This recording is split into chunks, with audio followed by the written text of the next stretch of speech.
Rebonjour communauté YouTube. Une deuxième vidéo en moins de 24 heures, ça vous surprend? Ah, mais c'est que on enchaîne les recherches avec ce chantier de recherche archéologique programmé avec l'association Les Amis du Mai.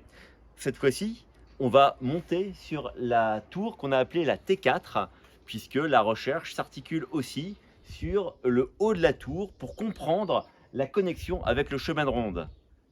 Vous me suivez? On va aller voir. Et voilà, on est maintenant à 7 mètres du sol, au-dessus des chemins de ronde.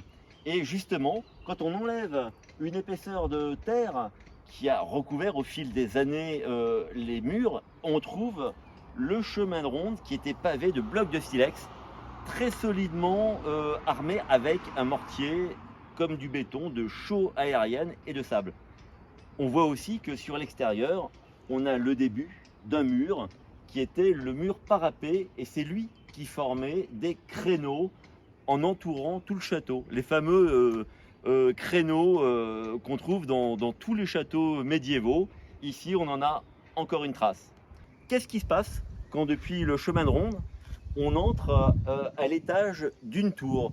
Et ce dispositif est valable pour les 4 tours qui entourent le château. Eh bien, on arrive sur un seuil, et là, on a 3 possibilités. Chose qu'on avait déjà découvert l'année dernière lors du précédent chantier de recherche archéologique. Eh bien, première possibilité, en redescendant 5 marches, on arrive au plancher de l'étage de la tour qui permet d'utiliser les 4 archères plongeantes qui se trouvent à l'étage. Deuxième possibilité, on emprunte un couloir qui se fait dans l'épaisseur du mur. Là, les 2 côtés du mur ont disparu.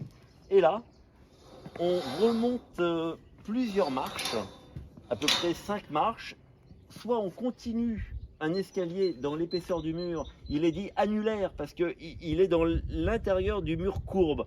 Et il permet d'aller au-dessus de la voûte, car vous le voyez, le plancher était couvert d'une voûte à croisée d'ogives servant de terrasse et permettant d'avoir une plateforme formant un 3e niveau de tir d'arbalète ou d'arc.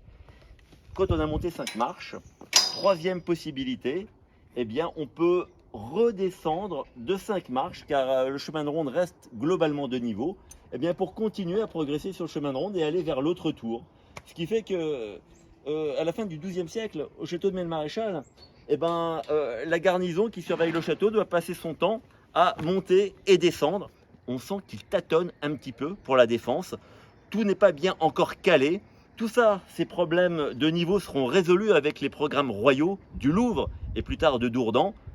Tout cela nous fait penser que ce programme du château du Mai est certainement un peu archaïque. Est-il une ébauche des chantiers royaux? Finalement, vient-il un peu comme un brouillon de ce qui sera plus tard le Louvre? La question reste ouverte, on va continuer à chercher. Amis youtubeurs, vous pouvez aussi venir physiquement visiter le château de Melle-Maréchal. Pour ça, il suffit de vous connecter sur le site internet. Vous avez le lien sur la vidéo et vous avez toutes les informations des journées et des heures de visite.